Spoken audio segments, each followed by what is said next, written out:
Now, we are going to solve one numerical example just to explain like how to evolve one neural network using the principle of a binary coded GA. Now, let me state the problem. A binary coded GA is used to update the connecting weights, bias value and coefficient of transfer function of a network as shown below. So, this is actually the small network which you have considered. Now, for this particular network, so once again I am considering 3 layers: input layer, hidden layer and output layer. On the input layer, we are considering the linear transfer function, hidden layer we are considering the log transfer function, and on the output layer we have got the tan sigmoid transfer function. Now, here we are going to add some bias value like the small bias value denoted by B. So, this bias value is actually a small value, is a small fixed value, and we can also keep it as one of the design variables. Now, for simplicity here, so we have considered only 2 inputs, that is I 1 and I 2, and there is only one output, that is this O, and we have got the connecting weights V between input and the hidden layer, the connecting weights W between the hidden layer and this particular output layer. Now, let us see how to represent. So, this particular network inside the GA string and how to find out. So, how to find out this output and how to find out the deviation or the error in prediction. So, let us try to explain this numerical example.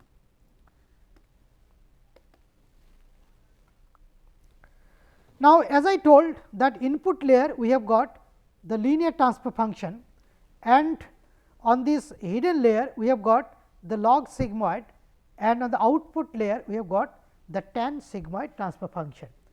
The connecting weights V and W, those are lying in the range of 0.0 to 1.0, and the bias value we are varying in the range of 0.001 to 0.01.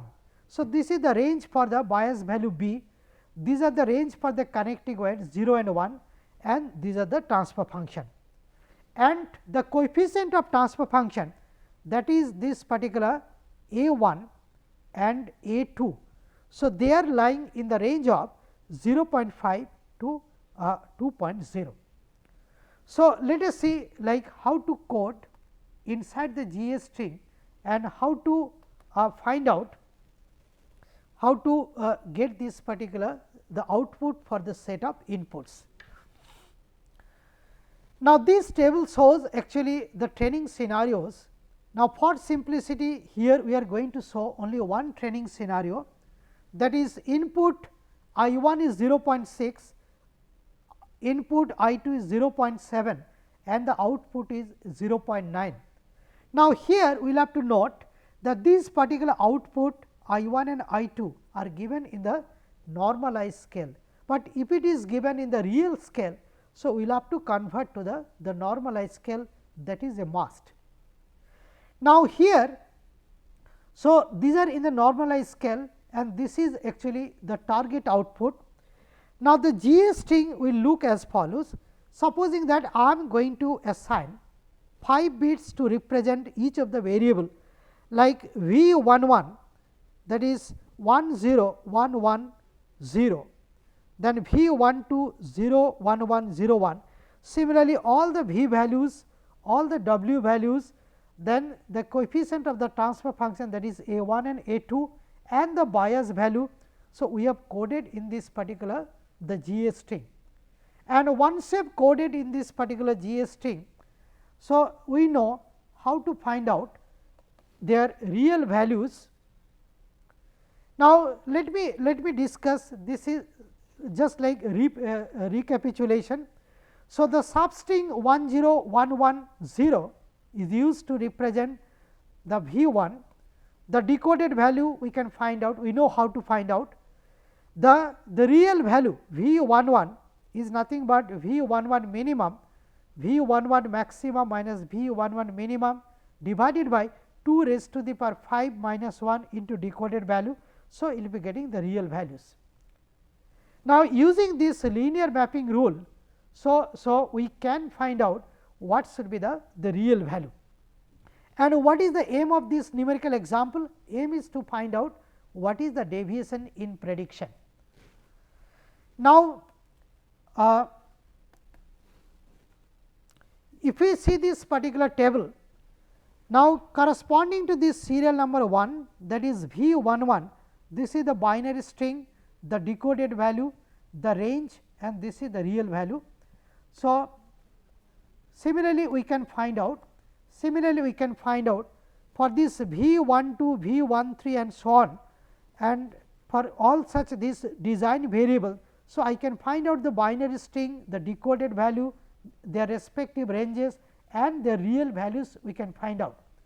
Now, here in the table there is a mistake, it should be serial number 5, 6, 7, 8, 9, 10, 11, 12. So, here for each of these particular your design variables, so I can find out the real values, and these real values now we will have to use to find out what should be the output for the set of inputs. Now, the output of the input layer is nothing but your I O 1 is nothing but I 1 plus B. Now, let me try to see what is there. Let me try to see this particular network. Now, if you see this particular network, you can find that I am trying to find out what is I O 1. So, here we have got the linear transfer function. So, I O 1 is nothing but, so this I 1 plus this particular the bias value, that is nothing but I O 1. Similarly, I can find out what is I O 2, and once you have got these two outputs, very easily I can find out what is H I 1, that is the input of the first neuron lying in the hidden layer. And to find out this particular input, what I will have to do is, so this output multiplied by the connecting weight, this output multiplied by connecting weight, and then we will have to add this particular the bias value. Now, if you see this the calculation, so it is something like this. So, I can find out the output of the input layer, then input of the hidden layer. The way I discussed, H I 1 plus B is nothing but I O 1. So, I O 1 multiplied by V 11 plus I O 2 multiplied by V 21 plus B. So, I will be getting this particular the numerical value. Similarly, I can find out H I 2 plus B, and if you just substitute the numerical values here. So, ultimately you will be getting this particular the numerical value. Then H I 3 plus B is nothing but this. So, these are nothing but the inputs of the hidden layer.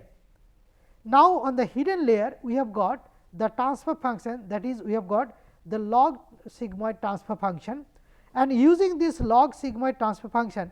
So, I can find out the output of the hidden neuron. Now, this output of the hidden neuron, so very easily you can find out this particular the expression.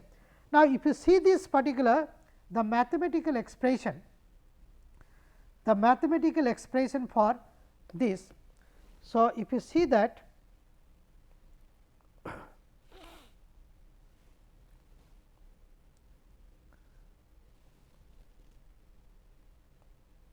if we see this particular expression, this particular expression if you use, so I can find out what should be this particular the output of the hidden neuron. So, using this we can find out the output of this hidden neuron like H O 1, H O 2, H O 3, and once you have got the output of the hidden neuron, now I can find out the input of the output neuron. So, the input of the output neuron, that is O I 1 plus B, is nothing but H O 1 multiplied by W 11 plus H O 2 multiplied by W 21 plus H O 3 multiplied by W 31 plus B, and if you substitute the numerical values. So, you will be getting, so this is actually the output, this is actually the input of the output neuron, and this is the final output after using this transfer function, that is the tan sigmoid transfer function. And once you have got this particular the calculated value, that is O01, now I can find out this particular the deviation in prediction, and we can see that the target value is 0.9 and the calculated value is 0.981265. So, I can find out this particular the difference, and here, so this particular difference is coming to be negative. So, what you will have to do is either we will have to consider the mod value, or I will have to find out that your like t minus this calculated output. So, this particular expression either I can use, or I will have to use the mod value of t minus o, and using this now I will have to pass all the training scenarios one after another, just to find out what should be the fitness of this particular the GST. And once you have got the fitness of the GST, now the operations of the GA, like the operators of the GA are going to operate, and through a large number of iteration. So, it is going to evolve the most suitable and adaptive network, so that I can make the prediction both in the forward direction and if required in the backward direction also. So, this is the way actually we can evolve this network using the principle of the genetic algorithm. Now, I am just going for the another thing, another area where we can evolve the fuzzy reasoning tool using a genetic algorithm. Now, this fuzzy reasoning tool and this network, the basic purpose is exactly the same. Here also we can find out the input output relationship for a particular process or for a particular the system. But here there is a basic difference. The difference lies in the fact the way we represent the fuzzy reasoning tool and this particular the network. Now, exactly in the same way, using the principle of this genetic algorithm, we can also evolve the fuzzy reasoning tool, and as I told that truly speaking, there are some similarities between the fuzzy reasoning tool and this particular network, and both of them both are learning tools, and they are having the same property, like they can predict the input output relationship accurately both in the forward as well as in the backward direction. Now, before I start with this fuzzy reasoning tool, actually I will have to spend some time. In fact, I will have to give little bit of introduction to the concept of, so this particular the fuzzy sets and fuzzy reasoning tool, then only I will be able to discuss, so this particular the thing. So, to start with, let me try to concentrate little bit on the concept of the fuzzy sets. Now, if you see nowadays the fuzzy sets have become so much popular, but previously people used to believe only the classical set or the crisp set.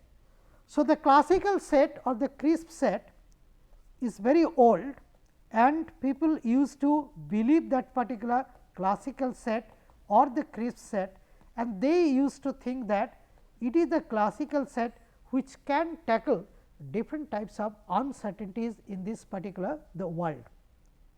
Now, if you see in this particular world, the most of the things are uncertain. There is uncertainty and imprecision, and people used to think that we can model this uncertainty and imprecision using the principle of the classical set only. Then actually the people are happy with this classical set, and the probability theory was also proposed based on this particular the classical set or the crisp set.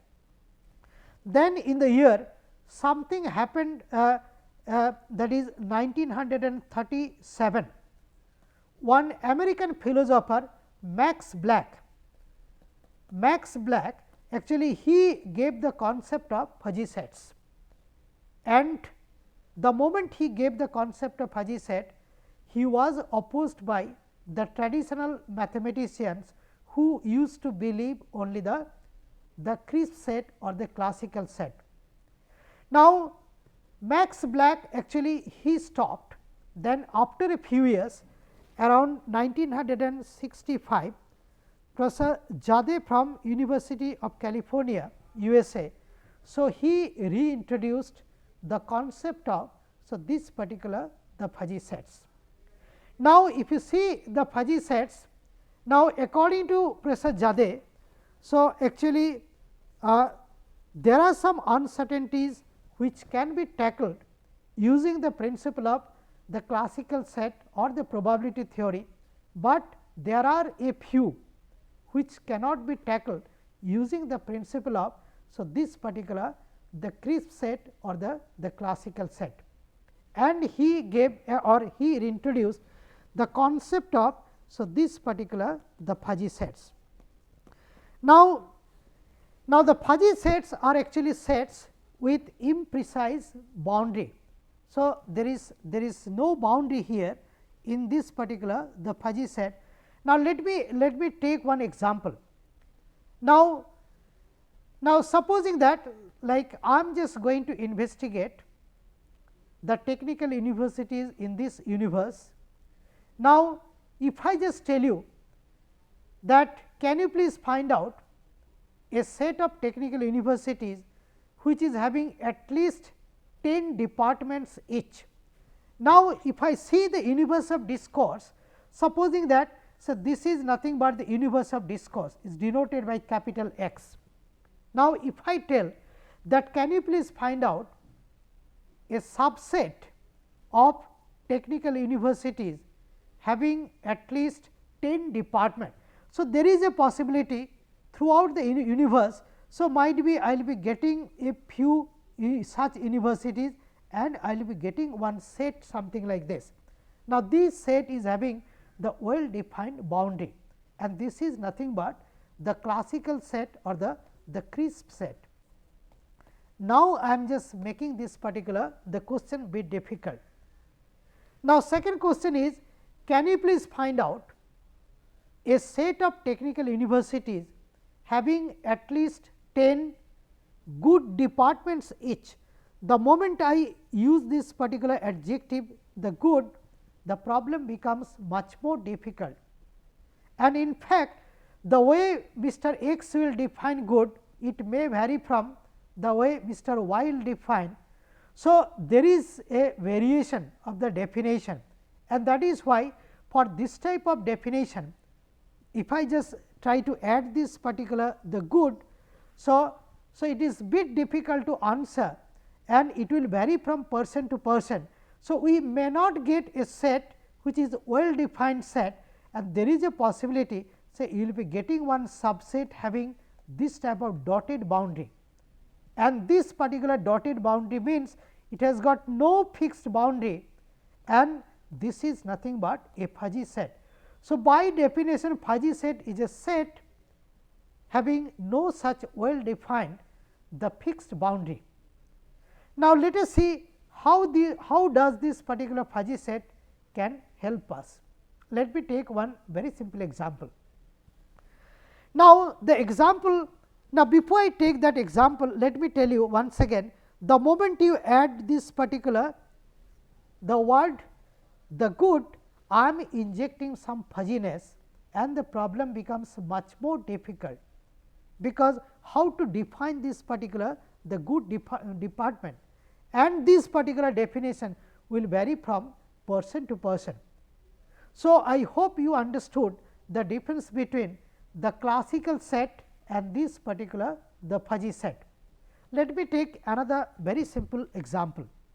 Supposing that your class starts at say 9 and you are told to reach that particular class exactly at 9.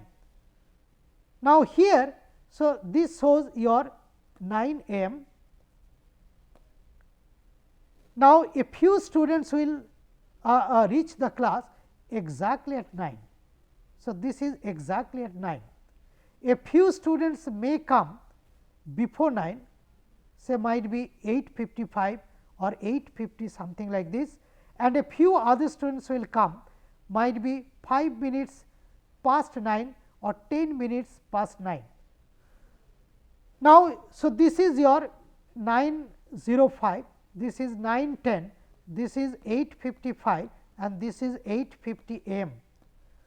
Now, the student who is coming exactly at 9, because 9 is the class timing, he is following.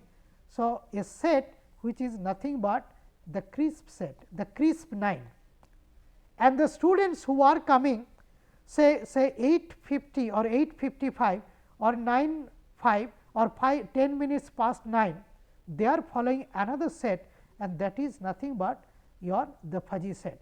So, this triangular representation is nothing but the fuzzy set for the time 9:00 am, and this particular the vertical line is actually the crisp set representation for the 9 am. On the other hand, so this particular triangle is the fuzzy set representation for 9 am. So, in fuzzy set actually if somebody is coming say at 8:55, then also we say that he has reached the class at 9 with some membership function value or the degree of belongingness. The maximum value of this particular the degree of belongingness is nothing but 1.0, and that is denoted by mu. So, mu is the membership function value. So, this is nothing but the membership function value, and it varies from 0 to 1. The range is 0 to 1, and here the student who is going to reach at 8:55, he is said that he has reached at 9 with some membership function value less than 1, might be 0.5, 0.6, whatever may be. So, this is the way actually in fuzzy set we represent the time 9 am. On the other hand, in crisp set it is simply one vertical line, that is nothing but the crisp set for this particular the 9 am. Now, we can realize which one is more practical. See, it is bit difficult to reach the class exactly at 9, it could be a few minutes after or few minutes before. So, fuzzy set is actually a more general concept, more practical way of looking into the problem, where the crisp set could be little bit more theoretical. Now, there are many such argument, the difference between the classical set and the fuzzy set, and what is the utility of this particular the classical set and the fuzzy set. Now, before I start with this, the principle of the fuzzy reasoning tool, and let me just try to take another example. That example is actually what is the utility of this particular the fuzzy set. Now, let us try to understand the utility of this particular the fuzzy set. Now, there is one very popular example, the same example I am going to take, that is the color red or the color green. Now, supposing that say one of your friends has gone to the market and you have requested your friend to bring say 10 apples, the red apples. Now, depending on the situation, depending on your season, there is a probability of getting apple. So, there is some uncertainty, and depending on the season, so your friends are going to bring 10 apples for you from the market, and depending on the season there will be some probability of getting that particular apple. So, this particular probability can be tackled using this particular the crisp set, that is the probability theory. So, this uncertainty can be tackled, but if I say that supposing that you have got the apples 10 apples, now what is the guarantee that the apple is red? How can you define this color red? Now, to define the color red, actually the different people will define the color red in a slightly different way, and that means, so if it is perfectly red, so we can say that it is red with the membership function value 1.0, but if it is slightly red, then also we will have to say that it is red with membership function value say 0.4. If it is almost red, then also we will have to say that it is red with some membership function value lying between 0 and 1. That means, the color red that is defined with the help of one fuzzy set. Okay. So, this is actually the practical utility of the fuzzy set, and let me just put one sentence like, if you take the help of fuzzy set, so we can handle the different types of uncertainties available in this real world problems, and we can also tackle some sort of imprecision. Now, using the concept of this particular fuzzy sets, if you see the literature, a large number of problems of different types have been solved, and these problems are for examples like how to design and develop your the fuzzy reasoning tool to establish the input output relationship of a process, and we also use to solve some other real world problems. I am not going to discuss here all such things in details. Now, here actually in this course I am going to concentrate only on how to model this input output relationship using the principle of this particular the fuzzy sets, and I am just going to explain the principle of fuzzy reasoning tool and how to evolve that particular the fuzzy reasoning tool using the principle of a genetic algorithm. So, that I am going to discuss in details with the help of one numerical example. Thank you.